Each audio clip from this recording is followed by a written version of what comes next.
जय हिंद साथियों। आज इस वीडियो में आपको बताने वाले हैं आईटीआई सेकेंड ईयर का most important chapter 3 phase induction motor से मोस्ट इम्पॉर्टेंट क्वेश्चन। और अब तक करीब मैंने 200 तक क्वेश्चन बता रखा है जो ITI second year electrician trade के छात्रों के लिए मोस्ट इम्पॉर्टेंट है। यदि आपने वो वीडियो नहीं देखी है तो चैनल पे अपलोड है या इस वीडियो के डिस्क्रिप्शन बॉक्स में आपको लिंक मिल जाएगा, वहाँ से आप उन वीडियो को देख सकते हैं। तो चलिए आज का प्रश्न शुरू करते हैं। प्रश्न संख्या 221 से, जहां पे पूछा जा रहा है कि स्लिप रिंग इंडक्शन मोटर का मुख्य नुकसान क्या है।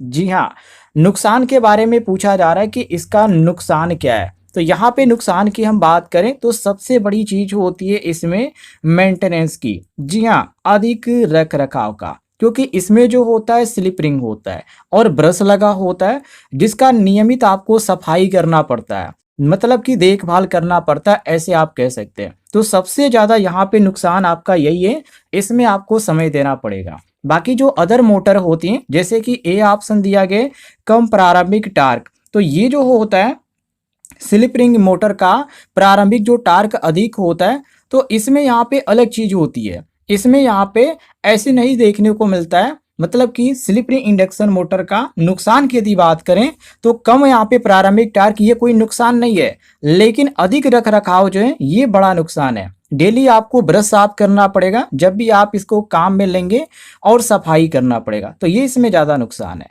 बाकी कम क्षमता, तो ये भी कोई यहाँ पे रख रखाव से इसका मतलब नहीं है। हालांकि इसकी जो दक्षता होती है अधिक अच्छी होती है, तो हम कहेंगे कि इफिशियंसी में कोई दिक्कत नहीं है। और डी ऑप्शन दिया गया कम यहाँ पर गति, तो गति से तो ऐसा कोई यहाँ पे नहीं है, क्योंकि कम गति इसका कोई नुकसान नहीं है, ये बिल्कुल सही है। तो जो प्रश्न में पूछा जा रहा है कि स्लिप रिंग इंडक्शन मोटर का मुख्य नुकसान क्या है, तो वो अधिक रख रखाव है, ये सबसे बड़ा यहाँ पे इसमें दिक्कत होती है। आगे बढ़ते हैं। प्रश्न संख्या 222 को देखिए, जहां पे पूछा जा रहा है रोटर प्रेरित ईएमएफ की आवृत्ति किस पर निर्भर करती है। जैसे जो आपका इसमें सूत्र होता है, जैसे कि आवृत्ति यहाँ पे पूछा जा रहा है तो एफ आर बराबर होता है एस इंटू एफ। अब इसमें ये पूछा जा रहा है कि ईएमएफ की आवृत्ति किस पर निर्भर करती है, तो यस और एफ, मतलब कि रोटर आवृत्ति जो है यस और एफ होती है, इसलिए स्लिप पर ये निर्भर करेगी। और स्लिप जो यहाँ पे दिया गया है वो ऑप्शन आपका ए दिया गया है, बिल्कुल करेक्ट आंसर। बाकी यहाँ पर बी ऑप्शन दिया गया वोल्टेज, तो ये वोल्टेज जो होता है ये सीधे आवृत्ति पे निर्भर नहीं करता है। और सी ऑप्शन दिया गया पावर फैक्टर, हालांकि पावर फैक्टर का भी संबंध इससे नहीं है। और डी ऑप्शन दिया गया तापमान, तो तापमान तो आवृत्ति पर निर्धारित ही नहीं करता है। तो हमारा प्रश्न के अनुसार केवल यहाँ पर ए ऑप्शन सही हो जाएगा। आगे बढ़ते हैं। अब बहुत सारे छात्र यहाँ पे ईएमएफ नहीं समझ पा रहे होंगे, ईएमएफ क्या होता है। तो देखिए, ईएमएफ का पूरा नाम होता है इलेक्ट्रोमोटिव फोर्स, इसको ध्यान रखिएगा। और जब यहाँ पे इतना ही आप जान गए तो आप आसानी से पकड़ सकते हैं कि आखिर ये है क्या। क्लियर है। आगे बढ़ते हैं। अगले प्रश्न में साथियों पूछा जा रहा है कि इंडक्शन मोटर में रोटर किस दिशा में घूमता है। जी हाँ, दिशा के बारे में बात किया जा रहा है कि ये किस दिशा में घूमता है, जहां आपको और बहुत सारे ऑप्शन देखने को मिलते हैं। जैसे पहला ऑप्शन दिया गया घूमते चुंबकीय क्षेत्र की विपरीत दिशा में। हालांकि ये आपका पहला ऑप्शन जो है बिल्कुल गलत है, क्योंकि घूमते चुंबकीय क्षेत्र यहाँ पे कहना गलत होगा, क्योंकि रोटर जो होता है वो विपरीत दिशा में नहीं घूमता है। और क्वेश्चन में देखिए यहाँ पे कहा जा रहा है कि इंडक्शन मोटर में रोटर किस दिशा में घूमता है, तो ये विपरीत दिशा में नहीं घूमता है, पहला ऑप्शन आपका गलत होगा। ये किस दिशा में घूमता है, तो घूमते चुंबकीय क्षेत्र की समान दिशा में, ये आपका बिल्कुल सही हो जाएगा। रोटर हमेशा चुंबकीय क्षेत्र की दिशा में ही घूमता है ताकि टार्क जो है उत्पन्न हो सके। तो ऑप्शन यहाँ पर आपका बी सही हो जाएगा।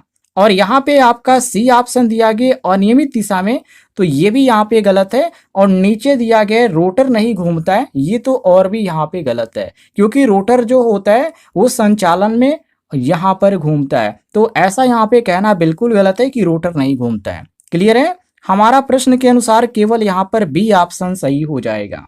आगे बढ़ते हैं साथियों।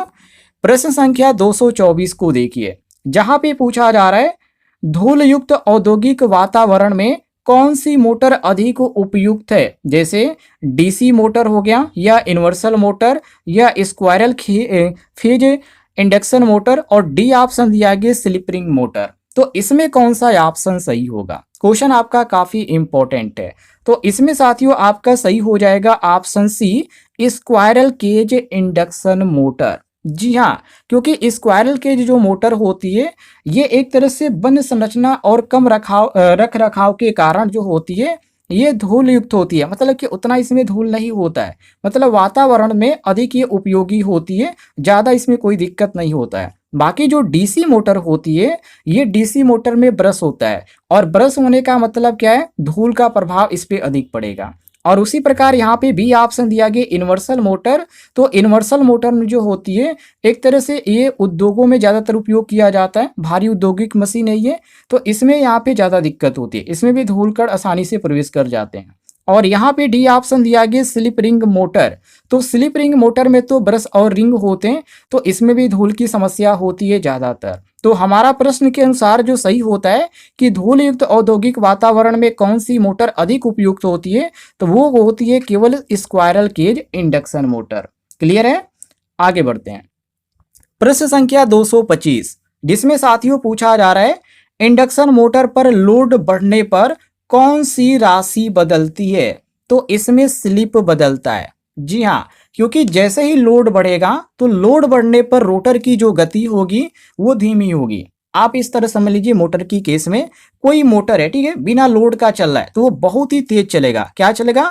बहुत ही तेज चलेगा। लेकिन आप उस पर कुछ यहाँ पे जोड़ दें, जैसे कि कोई मशीन आप या ट्यूबवेल जोड़ दें, ट्यूबवेल आप चला रहे हैं तो वो मोटर पे लोड पड़ेगा तो मोटर की जो स्पीड होगी वो कम होगी। तो उसी चीज को यहाँ पर लेकर प्रश्न में पूछा जा रहा है। तो जैसे आप यहाँ पे लोड देंगे मोटर पे तो उससे क्या होगा, इस पे प्रभाव पड़ेगा, तो गति क्या होगी, कम हो जाएगी। अब ये जब गति यहाँ पे घटेगी तो स्लिप क्या होगा, स्लिप बढ़ेगा। तो इसी कारण यहाँ पर हमारा सी ऑप्शन सही होगा कि स्लिप जो होगा यहाँ पर इस पे प्रभाव पड़ेगा, ये बदलेगा। क्लियर है? और भी ऑप्शन यहाँ पे दिए गए, जैसे कि यहाँ पर ए ऑप्शन दिया गया सप्लाई आवृत्ति।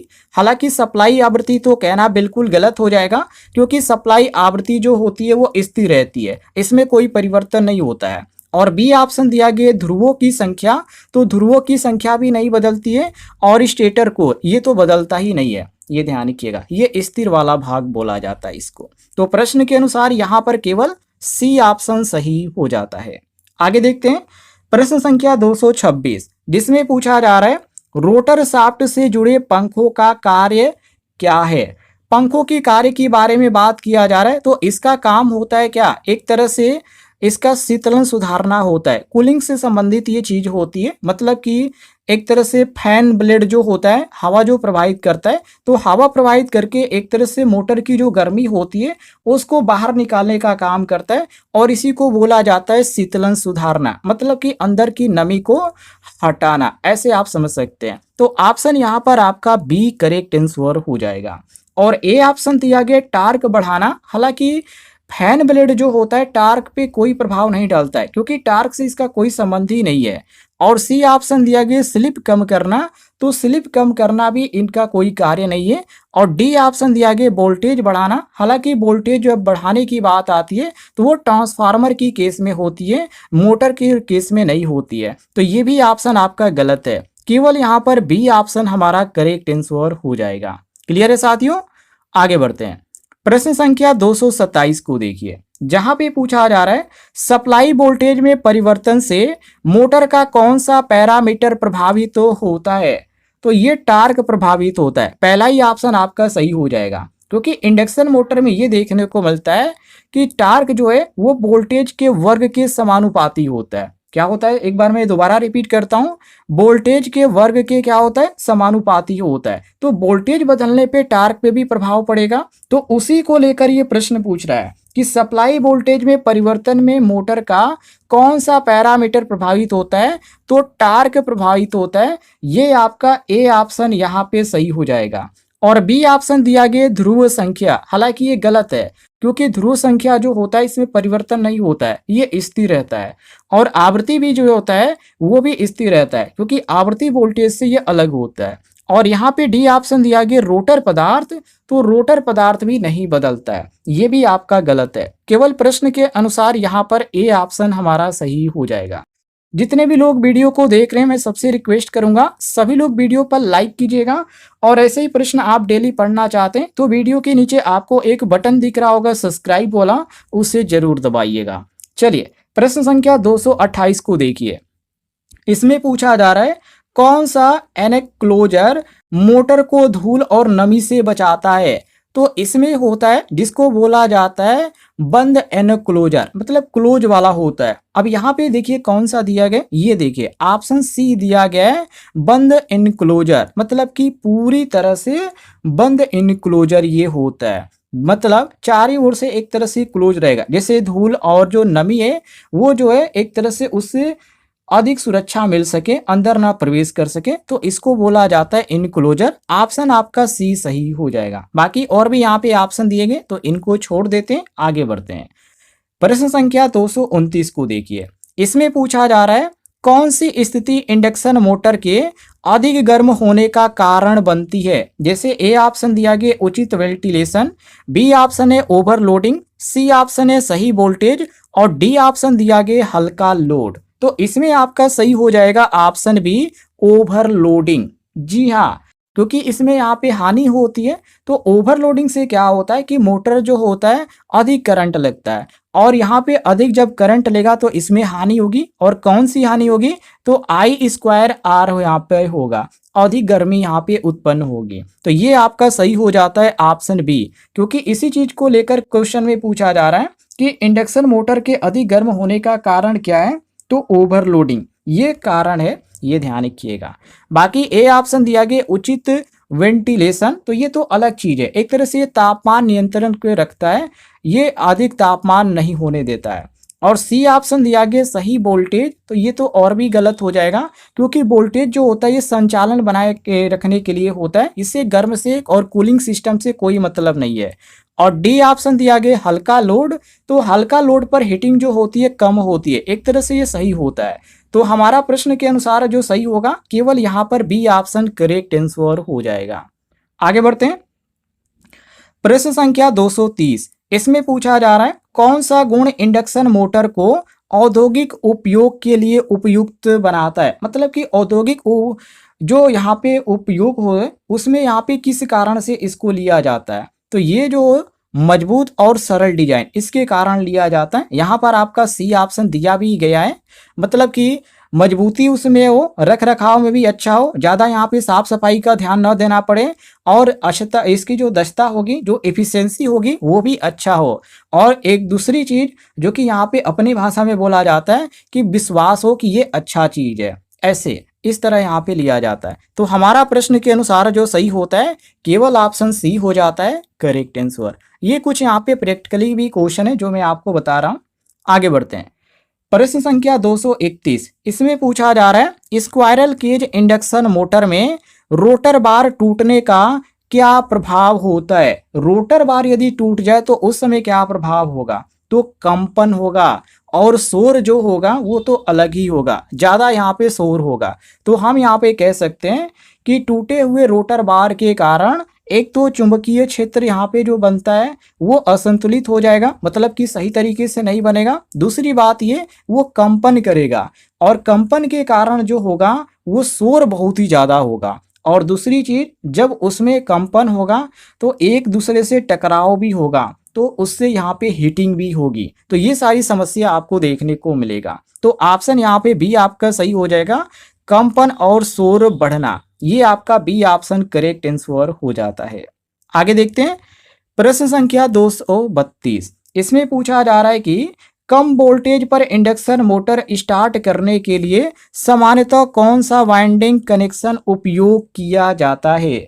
तो इसमें उपयोग किया जाता है स्टार कनेक्शन का। जी हाँ, क्यों किया जाता है, क्योंकि स्टार कनेक्शन में जो फेज होता है, मतलब कि जो प्रत्येक फेज होता है उस पर कम वोल्टेज मिलता है। इससे क्या होता है कि प्रारंभिक करंट जो होता है कम हो जाता है। और इसी को लेकर भी प्रश्न पूछा जा रहा है कि कम वोल्टेज पर इंडक्शन मोटर स्टार्ट करने के लिए सामान्यतः कौन सा वाइंडिंग कनेक्शन उपयोग किया जाता है, तो स्टार कनेक्शन उपयोग किया जाता है।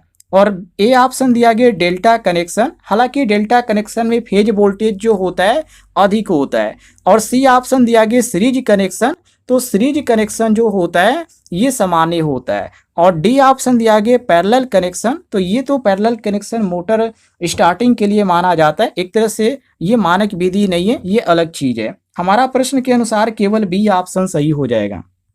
काफी इजी क्वेश्चन है, बस आप ध्यान से देखते जाइए। प्रश्न संख्या 233 जिसमें पूछा जा रहा है यदि रोटर गति तुल्यकालिक गति के बराबर हो जाए तो कौन सी स्थिति उत्पन्न होती है। बराबर होने की बात किया जा रहा है, वो भी रोटर गति तुल्यकालिक गति के बराबर होने की बात की जा रही है। तो उस स्थिति में क्या होगा, ईएमएफ ही आपका नहीं होगा, मतलब कि रोटर में जो प्रेरित होता है ईएमएफ वो आपका उत्पन्न नहीं होगा। क्यों नहीं होगा, इसके पीछे कारण है। कारण ये है कि रोटर की जब गति है तुल्यकालिक गति के बराबर हो जाएगी तो इसमें सापेक्ष गति समाप्त हो जाएगी, तो रोटर में ईएमएफ ही प्रेरित नहीं होगा। और इसी को लेकर ये प्रश्न भी पूछा जा रहा है, तो ऑप्शन यहाँ पर आपका बी सही हो जाएगा, रोटर में प्रेरित ईएमएफ नहीं होगा। जी हाँ, बी ऑप्शन आपका यहाँ पे सही हो जाता है। और ए ऑप्शन दिया गया अधिकतम टार्क, हालांकि टार्क ही नहीं उत्पन्न होगा। और सी ऑप्शन दिया गया अधिकतम स्लिप, तो स्लिप यहाँ पे शून्य हो जाएगा, अधिक होने का कोई चांस ही नहीं है। और डी ऑप्शन दिया गया रोटर अधिक गर्म होगा, तो ये स्थिति यहाँ पे जरूरी नहीं है।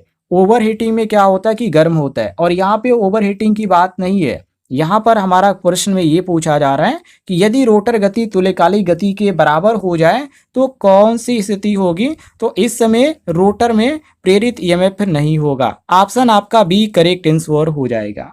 आगे बढ़ते हैं, प्रश्न संख्या 234 को देखिए, जहां पे पूछा जा रहा है इंडक्शन मोटर में घर्षण कम करने वाला भाग कौन सा है। तो बेरिंग है। बेरिंग का यदि आप उपयोग नहीं करेंगे तो सबसे ज्यादा आवाज आएगा। आवाज मतलब क्यों आता है, जब उसमें यहाँ पे घूमता है तो वो ऊपर के बॉडी से टकराता है, और जब इसमें आप बेरिंग का उपयोग कर देंगे तो टकराने का बात ही नहीं रहेगा, क्योंकि बेरिंग ही जो लगाया जाता है वो स्मूथ चलने के लिए लगाया जाता है। तो बेरिंग का आप इस्तेमाल करेंगे तो ज़्यादा यहाँ पे शोर नहीं होगा, घर्षण भी यहाँ पे नहीं होगा, तो ये इसी कारण इसका उपयोग किया जाता है। बाकी ए ऑप्शन दिया गया रोटर बार, तो रोटर बार अलग चीज होता है। रोटर बार जो होता है करंट वहन करने वाला होता है, और कोर जो होता है जैसे सी ऑप्शन कोर दिया गया है तो ये चुंबकीय फ्लक्स के लिए उपयोग होता है। और डी ऑप्शन दिया गया स्टेटर वाइंडिंग, तो ये जो होता है चुंबकीय क्षेत्र उत्पन्न करता है। ये ध्यान रखिएगा, प्रश्न के अनुसार केवल यहाँ पर बी ऑप्शन हमारा सही हो जाएगा।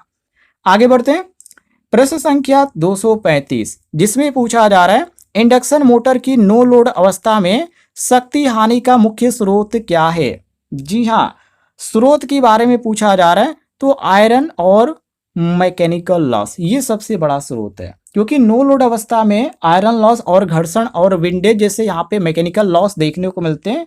तो ये हानि का सबसे ज़्यादा यहाँ पे जो स्रोत है वो आयरन और यहाँ पे मैकेनिकल लॉस, ये आपका बी ऑप्शन सही हो जाएगा। क्लियर है, आगे बढ़ते हैं।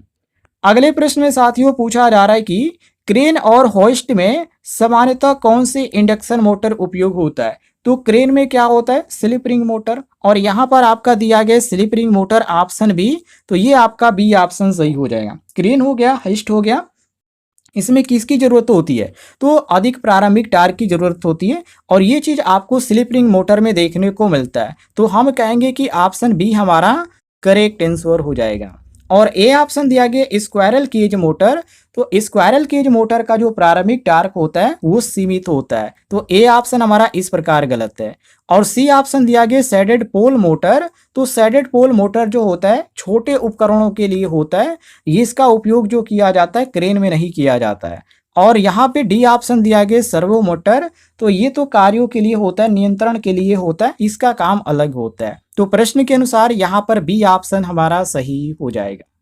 आगे बढ़ते हैं, प्रश्न संख्या 237 जिसमें पूछा जा रहा है इंडक्शन मोटर में स्टार्टर का उद्देश्य क्या है, मतलब कि स्टार्टर का उपयोग कहाँ पे किया जाता है, इसका काम क्या होता है। तो इसका काम होता है प्रारंभिक करंट को कम करना। जी हाँ, मतलब आप ऐसे यहाँ पे कह सकते हैं कि जहाँ पे स्टार्टिंग के समय मोटर बहुत अधिक करंट लेती है या जिसे नियंत्रित करने के लिए स्टार्टर उपयोग किया जाता है, तो वहाँ पे इसका उपयोग किया जाता है। तो ऑप्शन आपका यहाँ पर बी करेक्ट आंसर हो जाएगा। और ए ऑप्शन दिया गया आवृत्ति बढ़ाना, हालांकि ये कहना गलत है, स्टार्टर आवृत्ति नहीं बढ़ाता है। और सी ऑप्शन दिया गया वोल्टेज अस्थायी रूप से कम करना, तो ये भी गलत है क्योंकि वोल्टेज अस्थायी रूप से कम नहीं किया जाता। और डी ऑप्शन दिया गया रोटर घूर्णन रोकना, तो ये तो और भी गलत होगा क्योंकि स्टार्टर का जो उद्देश्य होता है मोटर रोकने का नहीं होता है, ये ध्यान रखिएगा। आगे देखते हैं, अगले प्रश्न में पूछा जा रहा है कौन सा कारण रोटर को घूमते चुंबकीय क्षेत्र से पीछे रखता है। जैसे ए ऑप्शन स्लिप दिया गया है, तो स्लिप में क्या होता है, टार्क उत्पन्न होता है, और टार्क उत्पन्न करने के लिए ही रोटर और घूमते चुंबकीय क्षेत्र के बीच यहाँ पे अंतर यहाँ पे जरूरी होता है, तो इसे ही तो हम यहाँ पे स्लिप बोलते हैं। तो ऑप्शन यहाँ पर ए आपका सही हो जाएगा। और बी ऑप्शन दिया गया शून्य टार्क, हालांकि शून्य टार्क पे मोटर काम ही नहीं करेगी। और यांत्रिक लॉक की बात किया गया है, तो ये तो यांत्रिक लॉक अलग होता है, जैसे कि सामान्य संचालन होता है। और डी ऑप्शन दिया गया दृष्टि धारा, तो डीसी सप्लाई इंडक्शन मोटर के लिए होता ही नहीं है, तो आपका ऐसे ही गलत हो जाएगा, केवल यहाँ पर आपका ए ऑप्शन सही हो जाएगा। आगे बढ़ते हैं, प्रश्न संख्या 239, जिसमें पूछा जा रहा है कौन सी मोटर मजबूत निर्माण और लंबी आयु के लिए जानी जाती है। तो ये जानी जाती है साथियों स्क्वायरल केज इंडक्शन मोटर।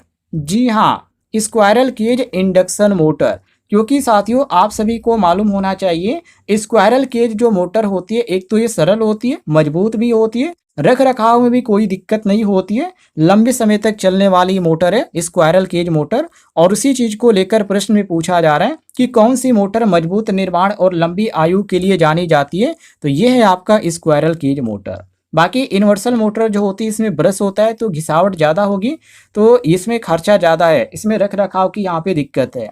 और डीसी सीरीज जो मोटर है ये उतना यहाँ पे मजबूत नहीं है, ये ध्यान रखिएगा, रख रखाव में भी काफ़ी दिक्कत है। और डी ऑप्शन दिया गया स्टेपर मोटर, तो ये तो होती है विशेष कार्यों के लिए, ये यहाँ पे नॉर्मल काम के लिए इसका उपयोग नहीं किया जाता है। तो प्रश्न के अनुसार केवल यहाँ पर सी ऑप्शन हमारा सही हो जाएगा। आगे देखिए, और इस क्वेश्चन का उत्तर सभी लोग कमेंट बॉक्स में बताइएगा। रोटर की स्थिर अवस्था में कौन सी राशि शून्य होती है, स्लिप शून्य होती है, या बी ऑप्शन रोटर गति, या डी सी ऑप्शन दिया गया रोटर ईएमएफ, या डी ऑप्शन दिया गया रोटर करंट। कौन सा ऑप्शन आपको सही लग रहा है, सभी लोग इसका उत्तर कमेंट बॉक्स में बताने का प्रयास कीजिएगा।